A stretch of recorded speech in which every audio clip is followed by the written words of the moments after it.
गांव में एक ठेकेदार था जो कि रोड बनाने का काम किया करता था। ठेकेदार बहुत ही लालची किस्म का आदमी था। वो रोड बनाने के लिए आए सरकारी पैसे में से आधे से ज्यादा पैसे खुद खा लेता था और कम पैसे में रोड बनाता था, जिससे रोड कच्ची बनती थी और जल्दी ही टूट जाती थी। एक बार ठेकेदार को बुद्धि नामक गांव में रोड बनाने का काम मिला। बुद्धि गांव के लोग बहुत ही बुद्धिमान और चालाक थे। भाइयों, मैं आपके गांव में सड़क बनाने के लिए आया हूँ। ये एक सरकारी योजना है, इसलिए मुझे आप सभी गांव वालों का सहयोग चाहिए। अच्छा, तो आप हैं ठेकेदार साहब जो हमारे गांव में सड़क बनाने आए हैं? हाँ, मैं ही हूँ ठेकेदार और मैं 1 महीने में ही आपके गांव में रोड बनवा दूंगा। अरे वाह वाह वाह वाह, ये तो बहुत ही अच्छी बात है। 1 महीने में ही रोड बनकर तैयार हो जाएगी, क्या बात है। हाँ, और तब आप लोग आसानी से शहर आ जा सकते हो। अरे ठेकेदार साहब, 1 महीने में रोड कैसे बन सकती है? इस काम में तो बहुत वक्त लगता है ना। हाँ, ये सब आप मुझ पर छोड़ दीजिए। ये मेरा काम है, मैं खुद देख लूंगा। बस आप लोग मुझे अपना पूरा सहयोग दें। हाँ, क्यों नहीं, हम सभी लोग आपके साथ हैं। आप जितनी जल्दी हो सके हमारे गांव को शहर से जोड़ दीजिए। इसीलिए तो आया हूँ। अच्छा ठीक है, अब मैं चलता हूँ। कल सुबह से काम शुरू करना है। जी नमस्ते। ठेकेदार यहाँ से चला जाता है। ठेकेदार के जाने के बाद गांव वाले आपस में बात करते हैं। अरे मुझे तो ये ठेकेदार सही नहीं लगता। ऐसा क्या कर दिया इसने? अरे वो कह रहा था कि 1 महीने में रोड बनवा दूंगा। इसमें बुरा क्या है? बुरा तो कुछ नहीं है, पर क्या 1 महीने में भी कोई रोड बनती है भला? उन लोगों के पास मशीनें होंगी, तो क्या पता काम जल्दी हो जाए। ठीक है, देखते हैं, बनाने दो। हाँ, हम भी तो यही हैं। कुछ गड़बड़ होगी तो हम जरूर आवाज उठाएंगे। हाँ ठीक है, देखते हैं। अगले दिन से ठेकेदार ने रोड बनाने का काम शुरू कर दिया। गांव के सभी लोग बहुत खुश थे कि उनके गांव में सड़क बनने वाली थी। अरे वाह, अब तो हमें शहर जाने में बहुत आसानी हो जाएगी। हाँ हाँ, क्यों नहीं। पहले तो शहर से सामान पीठ पर लाद कर लाना पड़ता था, अब तो गाड़ी में ले आएंगे। चलो देखते हैं मियाँ, रोड का काम कैसा चल रहा है। गांव के लोग मशीनों के आसपास रोड का काम देखने के लिए जमा हो गए। मशीन जल्दी जल्दी रोड बना रही थी, पर तभी अचानक सामने एक चट्टान लग जाती है। अरे ये क्या हो गया? साहब, सामने चट्टान आ गई है, रोड काटने में परेशानी हो रही है। तो अपनी दाईं तरफ से काटो। साहब, बहुत सारे पेड़ हैं, वहाँ से रोड ले जाएंगे तो बहुत सारे पेड़ कट जाएंगे। अरे हमको इससे क्या मतलब, हमें तो रोड बनानी है ना। जितना जल्दी हो सके काम खत्म करो, नहीं तो सारे पैसे इसी में लग जाएंगे। हाँ ठीक है साहब, मैं जंगल के बीचों बीच से रोड ले जाता हूँ। अब रोड काटने का काम जंगल के बीचों बीच से होने लगा, जिससे भारी मात्रा में पेड़ काटे जा रहे थे। इतने ज्यादा पेड़ कटने की वजह से गांव वाले ठेकेदार के पास आए। ठेकेदार साहब, इस तरह तो आप इस जंगल को खत्म ही कर देंगे। अरे तो क्या करूं? आपको रोड चाहिए कि नहीं? रोड तो चाहिए, पर इस तरह जंगल काट कर नहीं। आप साइड में से रोड बनाइए ना। अरे वहाँ चट्टान लग गई है, जिससे रोड बनाने में बहुत समय लग जाएगा।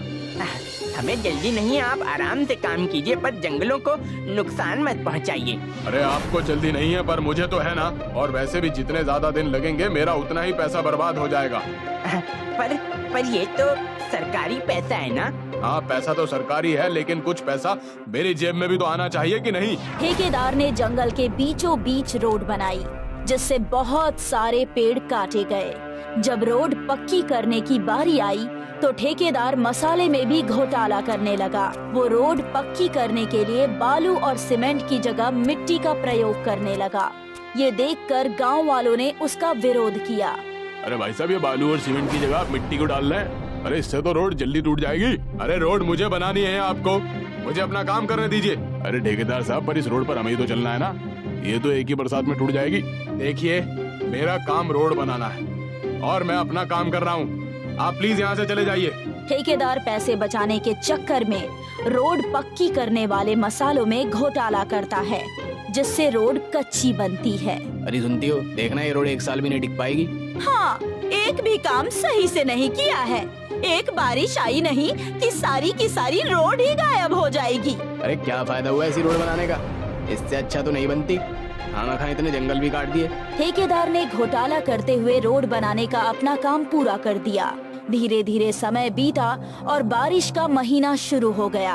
तेज बारिश होने से पूरी सड़क बह गई और रोड की जगह सिर्फ गड्ढे दिखाई देने लगे। देखा, मैंने कहा था ना, जिसका डर था वही हुआ। क्यों, क्या हुआ? देखो ना, रोड तो गायब ही हो गई है। औरत ये देखकर चौंक जाती है, क्योंकि जहाँ पर कल तक रोड थी, आज वहाँ सिर्फ गड्ढे ही गड्ढे दिखाई दे रहे थे। हमें इसकी कंप्लेंट करनी चाहिए। गांव वाले ठेकेदार की कंप्लेंट लेकर पुलिस स्टेशन जाते हैं। बताइए क्या बात है? साहब, हमारी रोड चोरी हो गई है। अरे ये कैसा मजाक का है? भला रोड भी कभी चोरी हो सकती है? हाँ साहब, ठेकेदार ने हमारी रोड चोरी की है। अरे ये कैसे हो सकता है जी? एक ठेकेदार पूरी रोड कैसे चोरी कर सकता है? साहब, जब रोड बन रही थी तो उन्होंने पैसे खाने के चक्कर में रोड बनाने वाले मसाले में बहुत घोटाला किया और उस पैसे से अपनी जेब भरी, और अब बारिश आने पर सारी रोड गायब हो गई है। आप हमारी कंप्लेंट लिख दीजिए। बात तो सही है। इंस्पेक्टर गांव वालों की कंप्लेंट लिखता है और ठेकेदार को फोन करके कोर्ट में बुलाता है। मुकदमे की कार्यवाही शुरू की जाए।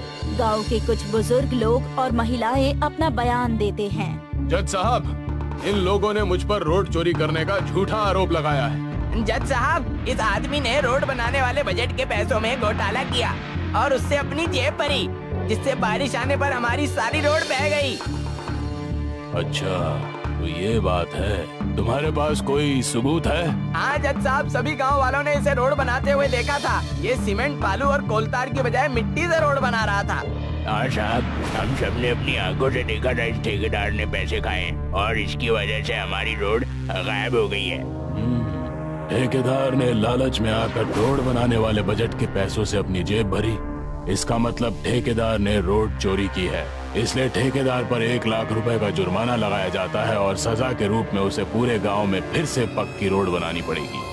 अगर ठेकेदार ये नहीं करता तो उसे 10 साल की जेल होगी। साहब, मैं पक्की रोड बनाने के लिए तैयार हूँ। जेल में 10 साल की सजा के डर से ठेकेदार ने गांव में पक्का रोड बनाना शुरू किया और इस बार वो अच्छे से रोड बनाने लगा। योगी एक फॉरेस्ट ऑफिसर था।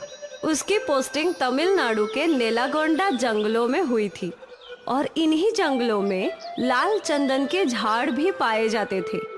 मेरे यहाँ रहते हुए कोई भी लाल चंदन के पेड़ों की चोरी नहीं कर सकता है। जी सर, पर वो वर्धा राजन हर बार कोई नया रास्ता ढूंढ लेता है लाल चंदन के पेड़ों को चुराने का। अब मैं आ गया हूँ ना, अब वो इस जंगल से एक भी लाल चंदन का पेड़ चुरा नहीं पाएगा। अब से मैं खुद डे एंड नाइट पेट्रोलिंग करूंगा। और वैसे भी चेक पोस्ट पे जिस ऑफिसर की ड्यूटी है, मुकेश, वो भी बहुत ईमानदार है। मुझे उससे बात करनी होगी। ठीक है सर। चलो चेक पोस्ट से चलते हैं। हवालदार फॉरेस्ट ऑफिसर योगी को चेक पोस्ट पार ले आया। Hello sir, good morning. बहुत नाम सुना है सर आपका, आज पहली बार देख रहा हूँ। Thank you. मैंने भी तुम्हारी ईमानदारी के किस्से सुने हैं। Thank you sir. हमें गाड़ियों की जांच और बढ़ानी होगी। अब भी लाल चंदन की तस्करी हो रही है। ऐसे ही चलता रहा तो लाल चंदन देखना भी मुश्किल हो जाएगा मुकेश। सर, मैं जानता हूँ इन सबके पीछे वो वरदराज है, तो तुम उसका कुछ करते क्यों नहीं? सर, वो इन्हीं जंगलों में पला बढ़ा है, जंगल का कोना कोना जानता है। जब भी हम उसे पकड़ने दौड़ते हैं वो जंगलों में गायब हो जाता है। कम से कम हम लाल चंदनों को इस चेक पॉइंट से बाहर जाने से तो रोक ही सकते हैं ना। जी सर, मैंने और फोर्स की मांग की है। अगले हफ्ते से और 2 हवलदार इस चेक पॉइंट पे होंगे। उम्मीद है अब लाल चंदन की तस्करी बंद हो जाएगी। हम मिलकर करेंगे तो जरूर होगा। उस दिन से फॉरेस्ट ऑफिसर खुद दिन में काई पर जंगलों में पेट्रोलिंग का काम करता था, खास करके रात के समय। यहाँ जंगल के भीतर डेरा जमाए वरदराजन को योगी के आने की खबर मिल गई। भाई, वो योगी जंगल में दिन रात पेट्रोलिंग कर रहा है। अब हम कैसे लाल चंदन का पेड़ काटेंगे? हर समस्या का एक समाधान होता है छोटे। वरदराजन ने स्वामी के कान में कुछ कहा। फिर रात के अंधेरे में स्वामी फॉरेस्ट ऑफिसर के ऑफिस के बाहर पहुंचा। वो किसी का इंतजार कर रहा था। कुछ देर बाद गार्ड वहां पहुंचा ए, भाई ने तेरे लिए मिठाई भेजी है और इसके बदले बस हमें समय समय पर इत्तला करते रहना। तुझे हर हफ्ते अपनी मिठाई मिल जाएगी। वाह, भाई को शुक्रिया बोलना। हाँ ठीक है। स्वामी खुशी खुशी अपने अड्डे पर लौटा और वरदराजन को सब कुछ बता दिया। अब देखते हैं वो फॉरेस्ट ऑफिसर अपना क्या बिगाड़ता है। हाँ भाई। उस रात से वरदराजन और उसके आदमियों ने लाल चंदन के पेड़ों को काटना शुरू कर दिया और यहाँ गार्ड मैसेज करके वरदराजन को फॉरेस्ट ऑफिसर की लोकेशन बताया करता था। जिस समय फॉरेस्ट ऑफिसर दक्षिण की दिशा में जाता तो वरदराजन के आदमी उत्तर की दिशा में लाल चंदन के पेड़ काट रहे थे और जिस समय योगी उत्तर की दिशा में पेट्रोलिंग करता वो दक्षिण की दिशा में पेड़ काटने लगे। ये सिलसिला कई दिनों तक चलता रहा। एक दिन की बात है, उत्तर की दिशा से वरदराजन के लड़के लाल चंदन का पेड़ काटकर निकल गए थे। फिर जब योगी वहां पहुंचा तो उसका ध्यान उस ताजे कटे हुए पेड़ के तने पर गया। ऐसा लग रहा है कि ये पेड़ आज ही कटा है, पर मैं इतने देर से पेट्रोलिंग कर रहा हूँ तो कैसे कोई मेरे आंख के नीचे से ये लाल चंदन का पेड़ काट सकता है। जरूर कुछ गड़बड़ है। योगी ने कुछ नहीं कहा और जीप में बैठकर दक्षिण की दिशा में चलने लगा। जब वो यहाँ पहुंचा तो यहाँ भी उसने ताजे कटे हुए पेड़ों के तने दिखे। ये तना भी आज ही कटा हुआ है, मतलब अब भी वरदराजन लाल चंदन के पेड़ों की चोरी कर रहा है। मुझे ये सब जल्द ही रोकना होगा। गाड़ी चेक पोस्ट पर लो। योगी जीप में बैठ गया और गार्ड ने गाड़ी चेक पोस्ट की ओर ले ली। क्या हुआ सर, आप बहुत टेंशन में लग रहे हैं। मुझे तुमसे अकेले में बात करनी है। जी सर, आइए ना, अंदर बैठकर बात करते हैं। चेक पोस्ट की छोटी चौकी में बस फॉरेस्ट ऑफिसर योगी और इंस्पेक्टर मुकेश थे। बोलिए सर, यहाँ हमारी बातें कोई नहीं सुन सकता। मुकेश, अब भी जंगल में लाल चंदन के पेड़ कट रहे हैं। क्या यहाँ से कोई बड़ी गाड़ी गुजरी है? नहीं सर, अभी तक तो नहीं, पर कल ये ट्रक आएंगे जंगल में रोड बनाने के लिए रेत लेकर। फिर जरूर लाल चंदन उसी में जाएगा। कल मैं किसी भी हालत में उस ट्रक को इस चेक पोस्ट से बाहर जाने नहीं दूंगा। हाँ, और मैं उस वरदराजन को पकड़ कर रहूंगा। ठीक है सर। यहाँ जंगल में वरदराजन अपने अड्डे पे योजना बना रहा था। कल रेत वाली गाड़ी सारे लाल चंदन के झाड़ भरकर बाहर ले जाना है ना? नहीं। अब तक तो उस फॉरेस्ट ऑफिसर को सब कुछ पता चल गया होगा। वो कल चेक पोस्ट पर हम सबका इंतजार करेगा। तो अब हम क्या करेंगे? कैसे इन लाल चंदनों को इस जंगल से बाहर निकालेंगे भाई? वरदराजन ने अपनी योजना बना ली थी। अगली सुबह रेती की गाड़ी जंगल के अंदर आई। इंस्पेक्टर मुकेश ने फॉरेस्ट ऑफिसर योगी को कॉल करके ये बात बता दी। सर, ट्रक आ गए हैं, आप भी आ जाइए। ठीक है। वो ट्रक कंस्ट्रक्शन साइट पे पहुंचा। यहाँ ट्रक ने सारी रेत अनलोड की और फिर वरदराजन और उसके आदमियों ने उसमें एक लाल चंदन के पेड़ के तने को लोड कर दिया। यहाँ फॉरेस्ट ऑफिसर और गार्ड जीप में निकले, पर उनके रास्ते में कई और पेड़ गिरे हुए थे। सर, घूम के जाना होगा। ये सब उस वरदराजन ने ही किया होगा। जल्दी चलो, आज उसे पकड़ कर ही रहेंगे। वरदराजन वहाँ से निकल गया। अब जब फॉरेस्ट ऑफिसर योगी वहाँ पहुँचा तो ट्रक भी वहाँ से निकल चुका था। चेक पोस्ट के पास ले लो। योगी ने इंस्पेक्टर मुकेश को कॉल लगाया। मुकेश, वो लोग निकल चुके हैं, अब तुम्हें ही उन्हें रोकना होगा। जी साहब। इंस्पेक्टर मुकेश अपने सारे आदमियों के साथ चेकपोस्ट पर खड़ा हो गया। ट्रक धीरे धीरे चेकपोस्ट की ओर बढ़ने लगा। चेकपोस्ट पर मुकेश और सारे पुलिस वाले बंदूक तान कर खड़े थे। ड्राइवर ने पुलिस वालों को देखा और उसने गाड़ी रोक दी और पीछे से फॉरेस्ट ऑफिसर ने अपनी जीप लगा दी। ट्रक को चारों ओर से घेर लिया था। हवलदार, चेक करो ट्रक में क्या है। हवलदार ट्रक के अंदर चढ़ा। सर, यहाँ लाल चंदन तो है, पर एक ही है। क्या? इंस्पेक्टर ने भी ट्रक में चढ़कर जांच की तो वहाँ बस एक ही लाल चंदन का पेड़ था। सर, आप यहाँ आइए। अब फॉरेस्ट ऑफिसर योगी भी ट्रक में चढ़ गए। वो भी ये सब देखकर हैरान था। उस वरदराजन ने इस बार भी हमारे साथ धोखा किया। और यहाँ वरदराजन अपने सारे लोगों के साथ और लाल चंदन के पेड़ों के साथ नदी के रास्ते से लाल चंदन के पेड़ जंगल से बाहर निकाल रहा था। मुझे कोई रोक नहीं सकता। लाल चंदन सिर्फ मेरा है।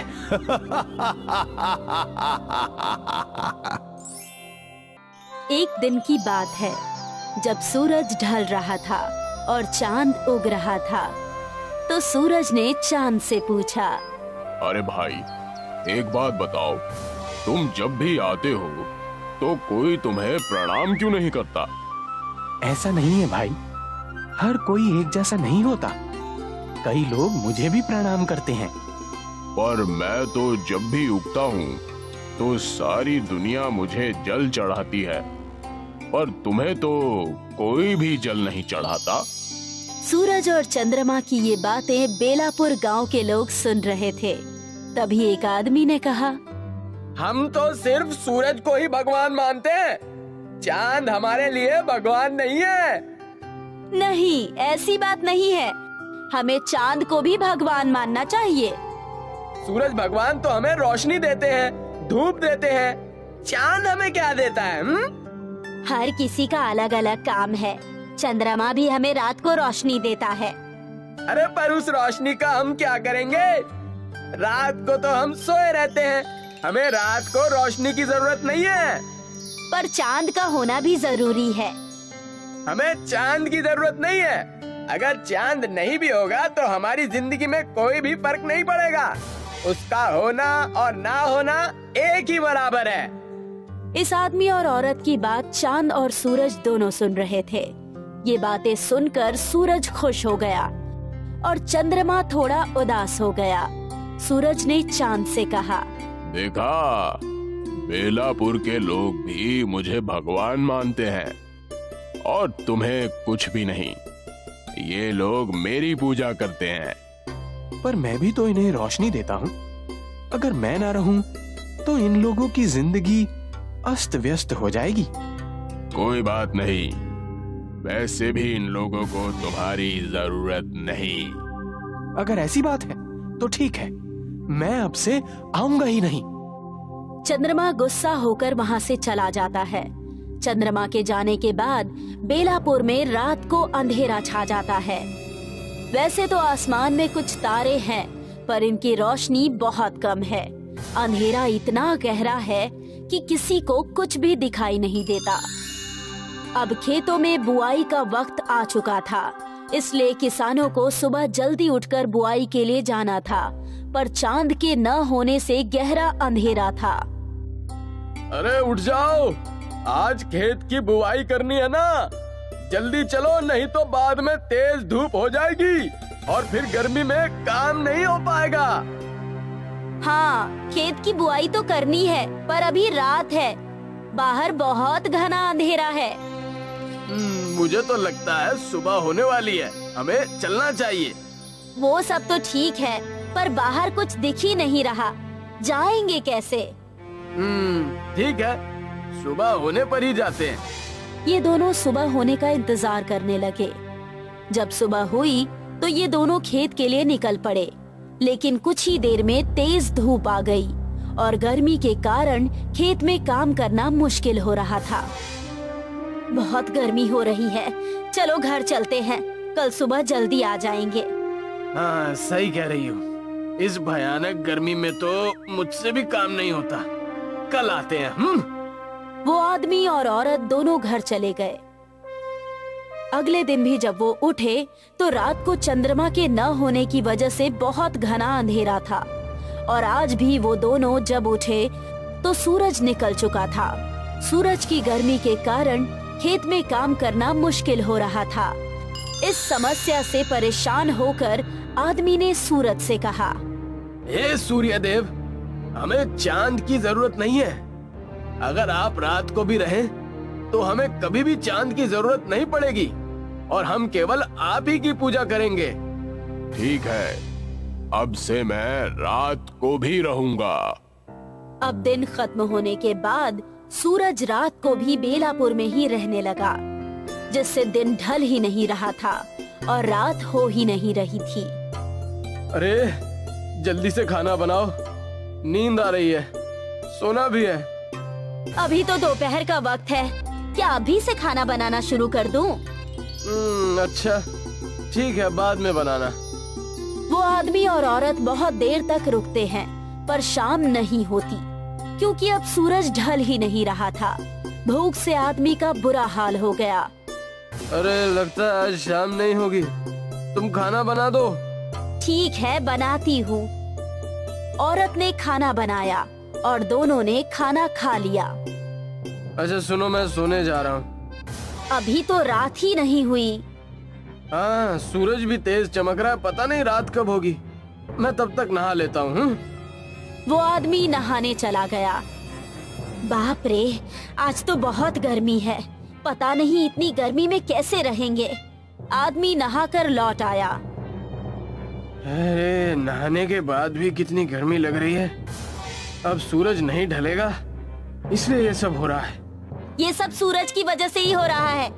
कोई बात नहीं, चलो सोते हैं। ये दोनों सोने के लिए चले जाते हैं, पर सूरज की गर्मी की वजह से दोनों परेशान हो जाते हैं। इन्हें बहुत पसीना आ रहा है। अरे पंखा तेज कर लो।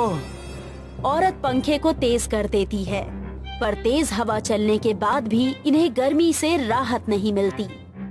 इतनी गर्मी में तो मर ही जाएंगे। काश सूरज ढल जाता तो गर्मी कम हो जाती और हम लोग चैन से सो पाते। अरे अब तो ये गर्मी बर्दाश्त के बाहर हो गई है। मुझे भी लगता है कि हमें चांद की जरूरत है। चलो जाकर सूर्य देव से बात करते हैं। हाँ ठीक है, चलो। ये दोनों बाहर छत पर आते हैं। हे सूर्य देव, आपकी धूप को बर्दाश्त करना मुश्किल हो रहा है। इसमें मैं क्या कर सकता हूँ? तुम ही ने कहा मुझे रात को रुकने के लिए, इसलिए मैं रुका हूँ। हाँ, हम ही ने कहा था, पर अब हमें चांद की भी जरूरत है, क्योंकि हम इतनी धूप को नहीं सह पाएंगे। आज से आप सिर्फ दिन के समय ही रहिए, रात को चंद्रमा ही ठीक है। ठीक है, जैसी तुम्हारी मर्जी। अब से मैं रात को नहीं आऊंगा। अब औरत और आदमी चंद्रमा को पुकारने लगे। हे चंद्रदेव, मुझसे गलती हो गई, मुझे माफ कर दीजिए। हमें आपकी भी जरूरत है। हे चंद्रदेव, आप वापस आ जाइए। जिस तरह दिन में सूरज की जरूरत है, उसी तरह रात में चांद की भी जरूरत है। इन दोनों के बुलाने पर चंद्रमा वापस आ जाता है। चंद्रमा को देखकर ये दोनों बहुत खुश होते हैं और उन्हें प्रणाम करते हैं। हे चंद्रदेव, जिस तरह हम हमेशा सूरज को जल चढ़ाते हैं और उनका स्वागत करते हैं, उसी तरह आज से हम लोग आपका भी स्वागत करेंगे। ठीक है, अगर तुम्हें मेरी जरूरत है तो मैं तुम्हें रोशनी जरूर दूंगा। मुझे माफ कर दो भाई, मेरी तरह तुम भी इस दुनिया के लिए बहुत जरूरी हो। अगर मैं दिन में उगने वाला सूरज हूँ, तो तुम रात में उगने वाले सूरज हो। सूरज ढल गया और अंधेरा होने लगा। तब चांद ने चारों तरफ अपनी खूबसूरत रोशनी बिखेर दी। आदमी और औरत दोनों ने चांद को प्रणाम किया और उनका स्वागत किया और दोनों चैन की नींद सो गए। सीख, इस दुनिया में हर चीज का अपना महत्व है। हमें किसी भी चीज के महत्व को कम नहीं समझना चाहिए।